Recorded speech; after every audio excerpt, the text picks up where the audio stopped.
శుభోదయం అండి. మేము ధ్యానం చేసేటప్పుడు దేని మీద ధ్యాస పెట్టాలి?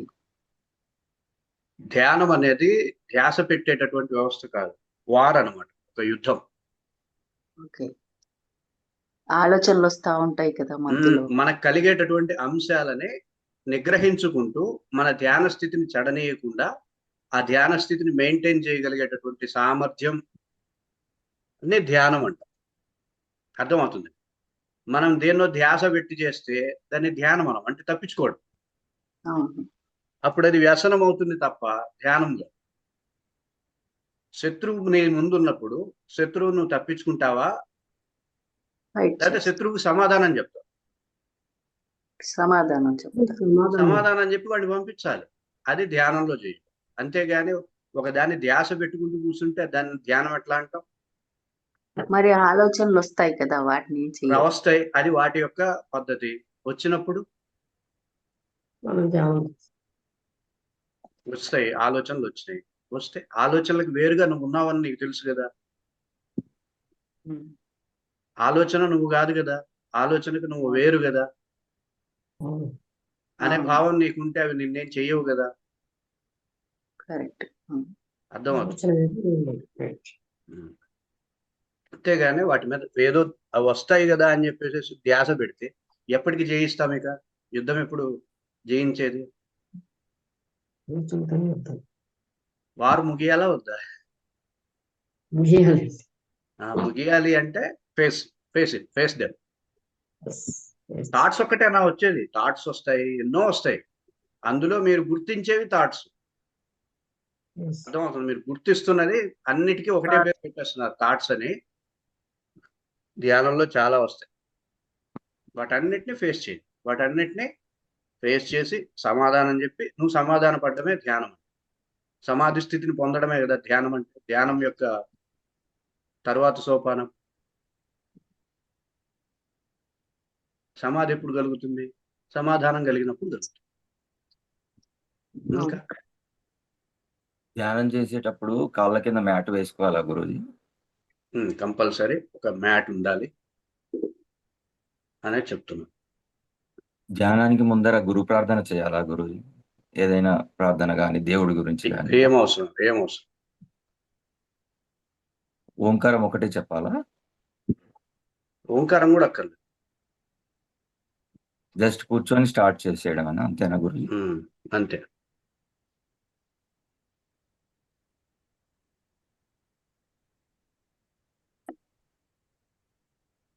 ఇంకా నమస్కారం గురుజీ. నమస్కారం గురుజీ. గురుజీ, ఏది పట్టుకోవద్దు అంటున్నారు కదా మీరు? అవును. మనకు కోరికలు ఉంటాయి కదా గురుజీ, సంకల్పాలు, అవి కూడా పట్టుకోకూడదా? అవి కూడా తీసేయాలా? కోరికలు ఉంటాయి. కోరికల్ని సిద్ధించుకునేందుకే కదా ధ్యానం చేస్తుంది. అదే మాస్టర్, అది థాట్ వస్తుంటది కదా మనకి, ఇది నేను కావాలి, నాకు మీరు కావాలి. ధ్యానం చేస్తే కోరికలు ఉంటాయి. కోరికలు డిస్టర్బ్ చేయవు ధ్యానాన్ని. ఇప్పుడు ఉదాహరణకి మంచిగా బంగాళదుంప ఫ్రై,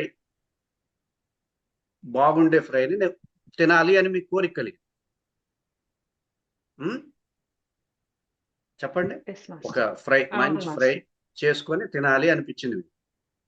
అవును. ఇక బంగాళదుంప కూర చేసేటప్పుడు కానీ, బంగాళదుంప వేయించేటప్పుడు కానీ ఆ బంగాళదుంప తినాలనే కోరిక మిమ్మల్ని ఏమైనా డిస్టర్బ్ చేస్తుందా మీ ధ్యానాన్ని? చేయను. అదే రూల్. అదే మీకు విషయం ఏంటో చెప్పనా? మీ లోపల ఒక లో కాన్ఫిడెన్స్, అది జరగదేమో, అది అవ్వదేమో, దానివల్ల వచ్చే థాట్స్. బలహీనత వల్ల థాట్స్ కలుగుతాయి తప్ప కోరిక వల్ల ఏ విధమైనటువంటి సమస్య లేదు. సంకల్పాలను పట్టుకోవచ్చు. మీకు బలహీనత వల్ల సమస్యలు వస్తున్నాయి. కోరికల వల్ల ఏ సమస్య రాదు. కోరిక మిమ్మల్ని బూస్ట్ చేస్తుంది, ముందుకు నెడుతుంది, చెయ్యి అని చెప్తుంది. అది గౌతమ బుద్ధుడికి ఆ డిఫరెన్స్ అర్థం కాదు. కోరిక ఏ విధంగానూ సమస్య క్రియేట్ చేయదు. ఎందుకంటే మిమ్మల్ని ఇంకాస్త ధ్యానం వైపుకి తీసుకెళ్లేది కోరికే. అర్థమవుతుంది? కోరిక మిమ్మల్ని ఎందుకు డిస్టర్బ్ చేస్తుంది? డిస్టర్బ్ చేయదు. కానీ బలహీనత డిస్టర్బ్ చేస్తుంది. ఏమో అది అవుతుందో లేదో అన్న బలహీనత ఉంటుంది చూసారా? బలహీనతను బేస్ చేసుకొని మిమ్మల్ని డిస్టర్బ్ చేసేటటువంటి థాట్స్ జనరేట్ అవుతున్నాయి తప్ప కోరికల వల్ల లేకపోతే సంకల్పాల వల్ల ఏ విధమైనటువంటి సమస్య లేదు, నాకు తెలిసి లేదు. Good morning Guruji. అమ్మ అది వదిలేయాలన్నారు కదా మాస్టర్. మళ్ళీ మనలో ఉన్న నెగిటివిటీని వదిలేయాలా మనం? అంటే వేరే నెగిటివ్ ఆలోచనలు వస్తాయి కదా, వాటిని వదిలేయాలా? దేన్నే వదిలేయద్దు. అసలు వాటి సంగతి మనకెందుకు? ఇప్పుడు వదిలేయాలా పట్టుకోవాలా అనే కాన్వర్జేషన్ ధ్యానంలో ఉండదు. అర్థమవుతుందా? ధ్యానంలో నాకు వాటి సంగతి నాకెందుకు, వాటి పని అవి చేస్తుంటాయి, నా పని నేను చేస్తాను. అర్థమైందా? నా పని ఏంటి? కాన్షియస్ మెయింటైన్ చేయడం.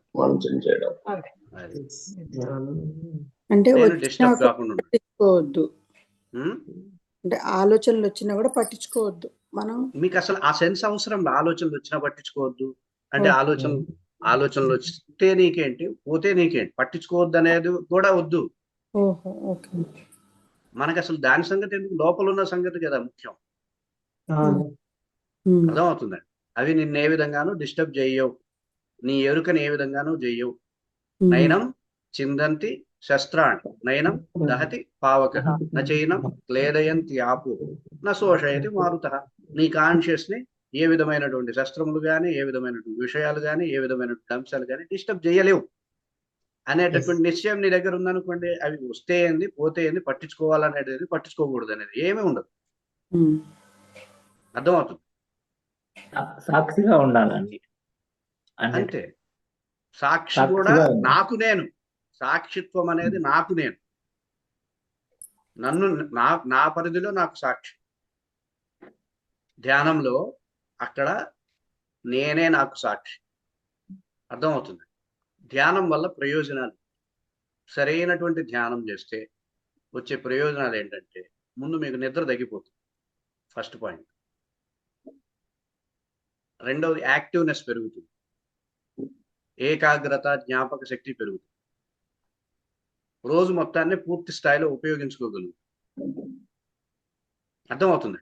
అన్ని అనుకూలంగానే, ఏ విధమైన డిస్టర్బెన్స్ లేకుండా, స్ట్రెస్ లేకుండా, ఒత్తిడి లేకుండా, ఆందోళన పడాల్సిన పని లేకుండా అన్ని పనులు సకాలంగా జరుగుతాయి. మన లోపల శారీరకంగా మనం తినే ఆహార పదార్థాల వల్ల కావచ్చు, బయట ఉండే కాలుష్యం వల్ల కావచ్చు, కొంత మాలిన్యం రోజు రోజుకి ఏర్పడుతుంది. ఆ మాలిన్యం వల్ల వచ్చేటటువంటి సమస్యల్ని ఈ ధ్యానం అనేది హీల్ చేయగలదు, ఇమ్యూనిటీని పెంచగలదు, రోగ నిరోధక వ్యవస్థను పెంచుతుంది, హీలింగ్ కెపాసిటీని డెవలప్ చేస్తుంది, మనకు కలిగేటటువంటి రుగ్మతల యొక్క కారణాన్ని తీసేస్తుంది, బీజాలనే తీసేసి పారేస్తుంది. మనకు తెలియకుండానే మనకు లోపల కలుగుతున్నటువంటి రుగ్మతల్ని ఆటో హీలింగ్ అనమాట, ఆటోమేటిక్ గా హీల్ చేసుకుంటూ వెళ్ళిపోతుంది. అటువంటి వ్యవస్థ ఇంప్రూవ్ అవుతూ ఉంటుంది శరీరం. ధ్యానం వల్ల కలిగే ప్రయోజనాలు, సరైనటువంటి ధ్యానం చేస్తే ఈ విధమైనటువంటి ప్రయోజనాలు కలుగుతాయి. సరైనటువంటి ధ్యానం చేయట్లేదు అనుకో, దీనికి మొత్తం రివర్స్ లో ఉంటుంది వ్యవస్థ. అర్థమైనా? సరి కానటువంటి ధ్యానం ఏంటి? ఒక టైం పెట్టుకొని చేయాలనుకోవడం, అర్థం, గంట సేపు చేయాలా, 2 గంటలు చేయాలా, ఇది అనుకోవడం. ఆహారం ఎలా తీసుకుంటావు నువ్వు? ఒక అర్ధగంట తిందాం, గంట తిందాం అనుకుంటావా? సరిపడినంత తీసుకుంటాం, సరిపోయి ఆకలి తీరినంత. అలాగే ఎరుకని నియంత్రించగలిగేంత సేపు చేసుకొని పక్కకు వచ్చేయాలంతే. అర్థమవుతుందండి? ఇది సెన్స్ అనమాట. సెన్స్ని బట్టి ధ్యానం చేస్తాం, కానీ ఇంత టైం పెట్టుకొని చేయాలి, ఇంతసేపు చేయాలి, అలాంటి రూల్స్ ఏం లేవు, ఎక్కడా లేవు. ఏ శాస్త్రంలో చూద్దామన్నా లేవు, భగవద్గీతలో కూడా లేవు. అత్యుత్రితం నాతి నీచం అని చెప్పి ఆసనం గురించి చెప్పాడు, శ్వాస ఇట్లా చేసుకోవాలని చెప్పాడు, కానీ ఇంతసేపు చేయాలని ఎక్కడా లేదు. భగవద్గీతలోనూ లేదు, యోగ సూత్రాల్లోనూ లేదు, ఏ యోగ సంబంధిత ఉపనిషత్తుల్లోనూ లేదు.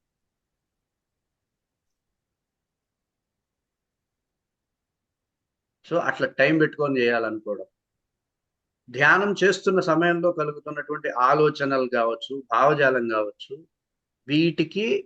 వీటితో కనెక్ట్ కాకుండా, వీటితో అనుసంధానం కాకుండా తనని తాను స్పర్శించుకుంటూ ఉండేటటువంటి విధానంలో ఉండగలగడం అనేది నేర్చుకోవాలి. ధ్యానం.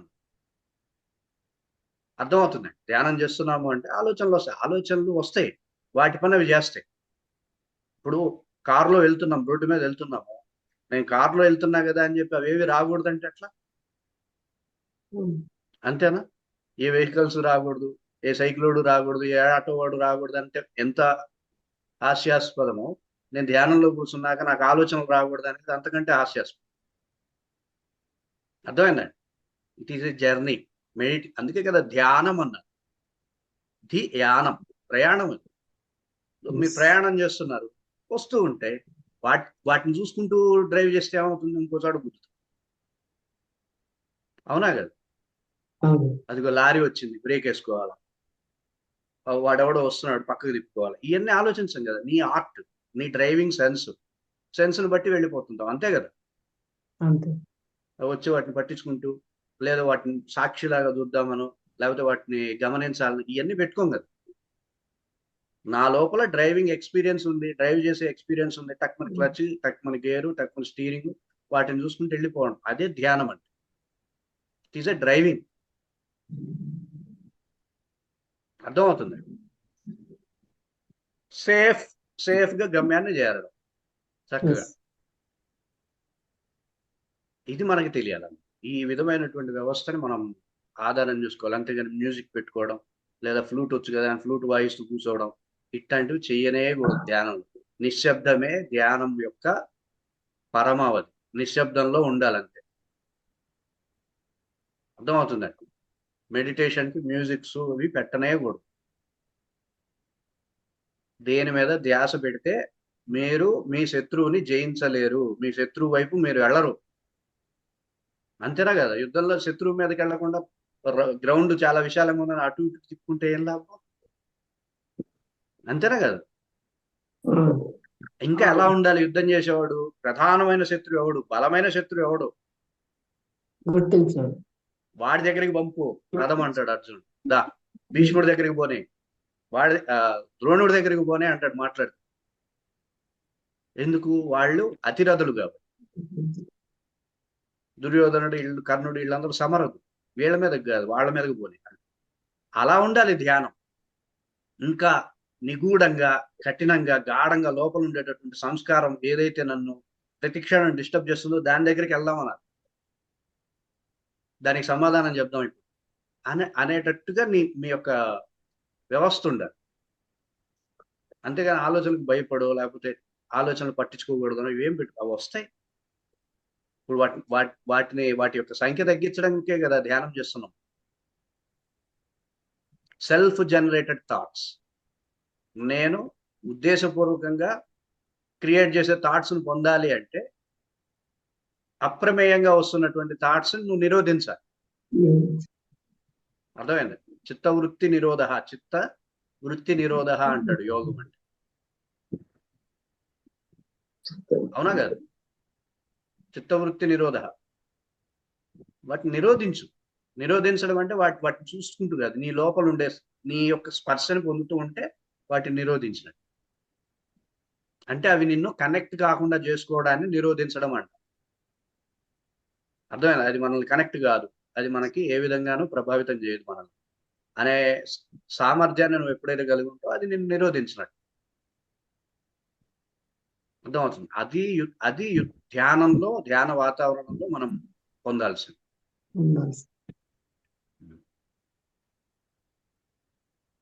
సృష్టిలో శక్తి అనేది అతి ప్రధానమైనటువంటి ఎలిమెంట్.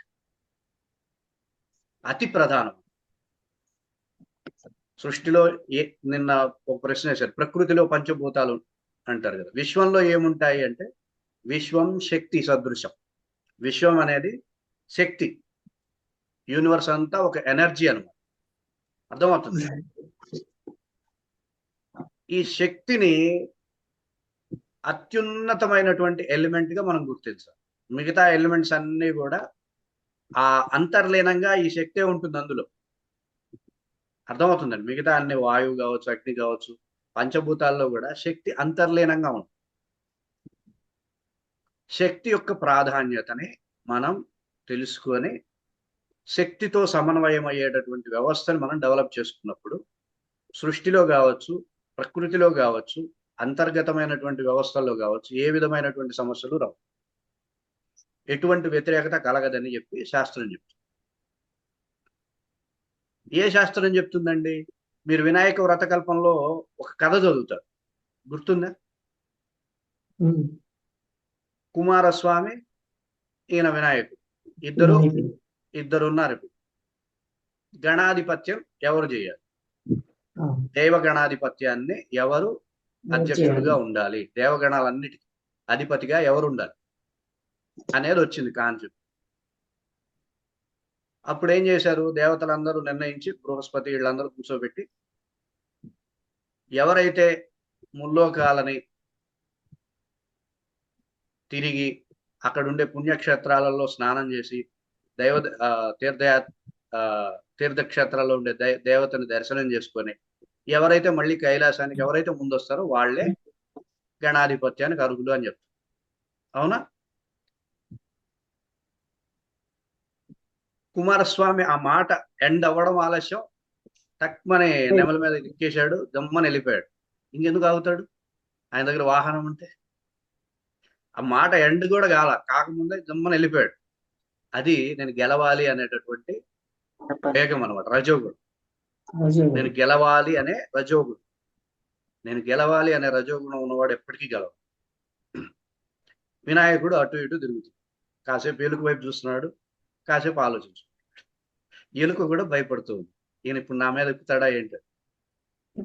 ఆలోచించి శాస్త్రం ఏం చెప్పింది అంటే, శక్తిని ఎవరైతే పొందుతారో, శక్తికి అనుకూలంగా ఎవరైతే వెళ్తారో, శక్తితో అనుసంధానం ఎవరైతే అవుతారో వాళ్ళదే గెలుపు అని శాస్త్రం చెప్పింది. కాబట్టి వెనక్కి తిరిగి ఒక్కసారి చూశాడు. చూడగానే శక్తి యొక్క స్వరూపంగా అమ్మ కనపడి, చైతన్యం యొక్క స్వరూపంగా నాన్న కనపడి, ఈ వీళ్ళిద్దరి కంటే శక్తి చైతన్యాలు ఇంకెక్కడ ఉంటాయని చెప్పి ఆ శక్తి చైతన్యాలకి నమస్కరించుకొని 3 సార్లు ప్రదక్షిణలు చేశాడు, గెలిచాడు. ఇంతకు మించిన శాస్త్రం ఉదాహరణ ఏమి? నువ్వు శక్తికి ఎప్పుడైతే అనుకూలంగా ఉంటావో నువ్వు గెలుస్తావు, అంతే. గెలిచి తీరాలి. నువ్వు ఎప్పుడైతే శక్తికి వ్యతిరేకం అవుతూ ఉంటావో ఓడిపోతుంది. అర్థమవుతుందండి? ఫార్ములా ఇక్కడ ఉంది, సీక్రెట్ అక్కడ ఉంది గెలవడానికి.